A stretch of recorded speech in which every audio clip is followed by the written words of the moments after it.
We are back. Here we go again. We're back in the room. We're trying to get things accomplished here. On the last segment, I did some skit trowel texture, which, like I said, I wasn't 100% sure. It has grown on me. Maybe that's because I don't really want to do it over. We need to get some primer on this so we can get this painted, so we can move on to the next step, which is getting the walls painted. Actually getting the trim baseboard pulled off and getting the walls painted. That way we can get the carpet out and go further. So without further ado, let's jump into this stuff. I'm going to show you what I'm using, the reason why I'm using it, or the reason why I'm not using something else. Yeah, that made sense.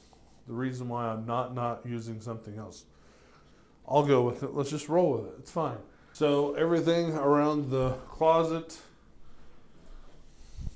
everything around the window is all scratched and done. I even found kind of a low spot right there and kind of a high spot here. I do need a little bit more texture right there, just so that way I can get that, have a little texture built into it. I was actually able to find a couple low spots right here, so I blew it with some texture, same as wherever you see it. Found a couple spots up here as well and down here. So yeah, we're all set. With that said, let's get started getting paint on this ceiling.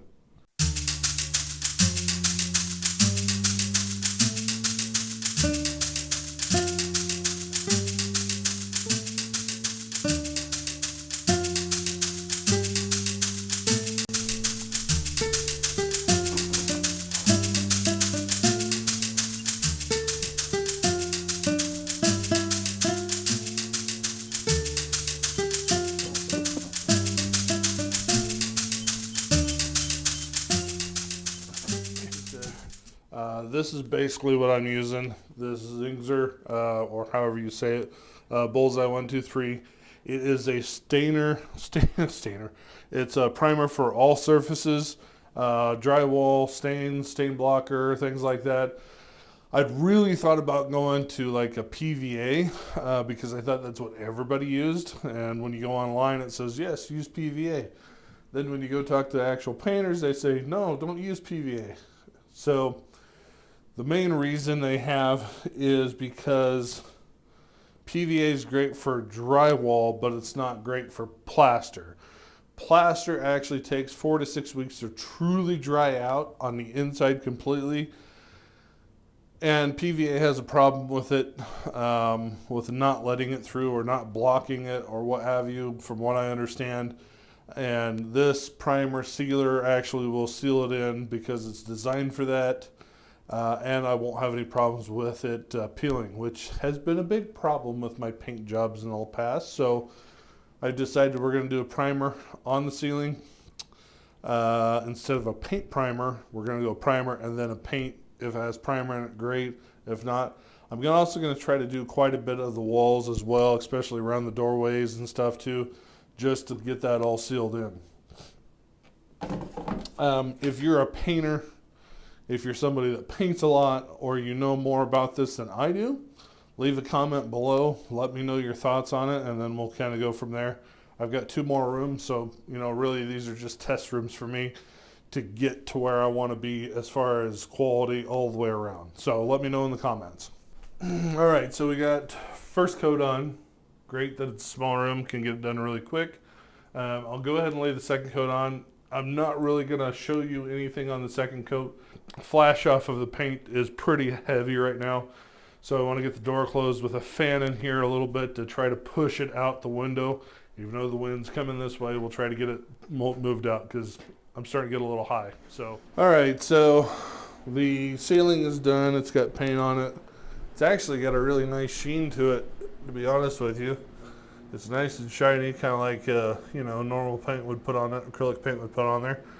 So it's definitely going to be a real pain in the ass trying to figure out which one's which when I go to be painting that. Hopefully the actual paint will be nice bright white, so that way you can actually see that. The only thing I haven't done is I haven't got the edges yet. I've been kind of screwing around here lately today and not getting on top of it because there's not a lot to do. And as you can see, I even primed the walls Alright, so I had a little bit of a problem taking baseboard off. I didn't put it on camera because I didn't think it was that big of a deal. I mean, who wants to see baseboard being taken off? But I should have. So let's go in and you can see what kind of misery I just went through. So, can anybody tell me what they see or might see wrong with that baseboard? So, typical baseboard usually lays up on the carpet like that. A little bit tucked, nothing serious, but that's typically where it was or should be. Not this. This baseboard was down here. Like that. So I never understood why the paint would go there because I really didn't pay attention to it. But here's the problem. Here's the major problem. If we peel this back, where's the baseboard at? And where's the tack strip at? Yeah. So you can only peel off to here, but you couldn't take it off because the nails were 9 miles long. I had to pry the baseboard out all the way around and not damage the tack strip. Now, here is where the problem comes at, which is that right there. Now, I didn't punch a hole in the wall. I didn't even hardly touch it with the pry bar that I was using. It just pushed in, and when I put my hand into it,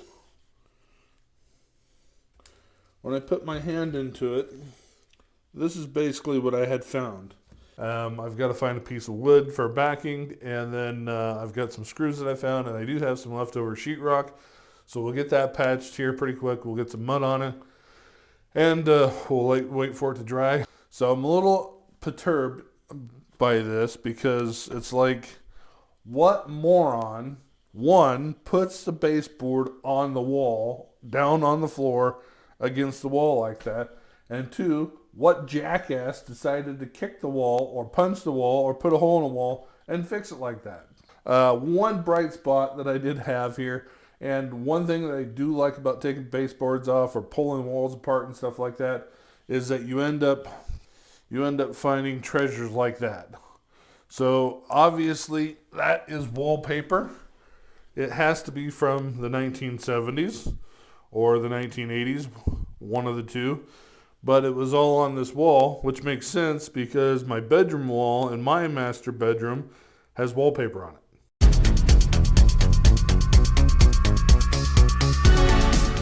Brand new, Purdy, 2.5 inch brush. It is designed for all paints and stains, medium stiff. I have no clue what that means.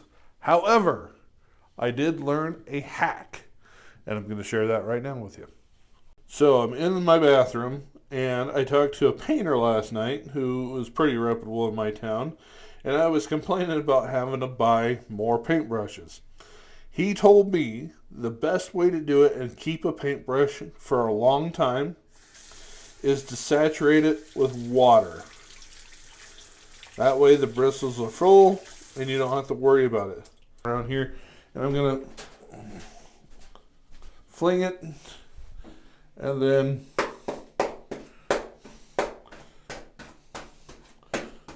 just let it run down the pants. That way it's all nice and wet, and you will have a paintbrush that will last.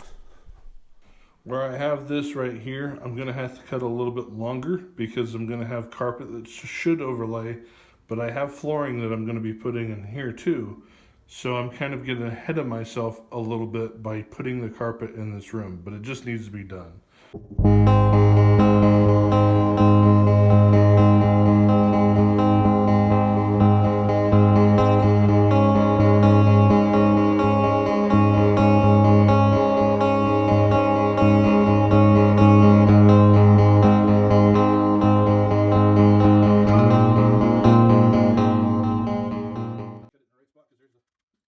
So got all the carpet tore out. I've got to get the padding up. But before I do that, I actually want to show you all something, because that's a good thing I decided to pull carpet.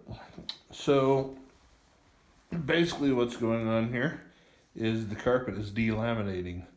Delaminating basically means that this backing, this webbing that you have here, is pulling away from the fibered carpet. Which basically means I picked the right time to change carpet in the house, because this is starting to go bad. I have no idea how long this has been in the house. I couldn't tell you that. This was actually white carpet.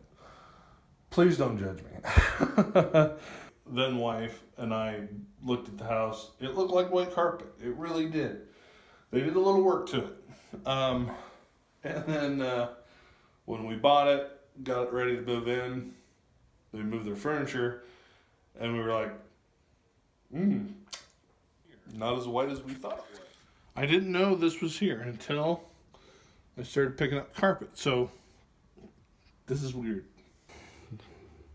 VCT tile. They actually had VCT tile laid in the room here, all the way through. Now, it's broken up right here, so I'm assuming that they took it out over here, but I don't know that for a fact. I got a little while, and one of the tiles was loose, so I went, let's take that off. And it's like, let's take that one off. Take that one off, take that one off, and by the time I was done, yeah, pretty much all the tiles were gone, except for around the edges in the closet. I wasn't going to worry about those too much, but it is what it is. So I do want to show you that I got the casing on around the door, and I am sanding spots as we speak. So what I'm using is this right here. This is actually automotive putty, or as it says, spot putty.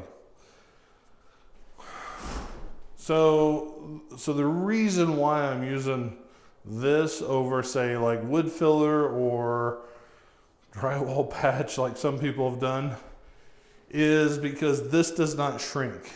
Now, I've tried plastic wood putty before, and it works, but it shrinks. And the other problem it is a bitch to sand. I apologize for using the word, but I'm going to say it. It is a bitch to sand.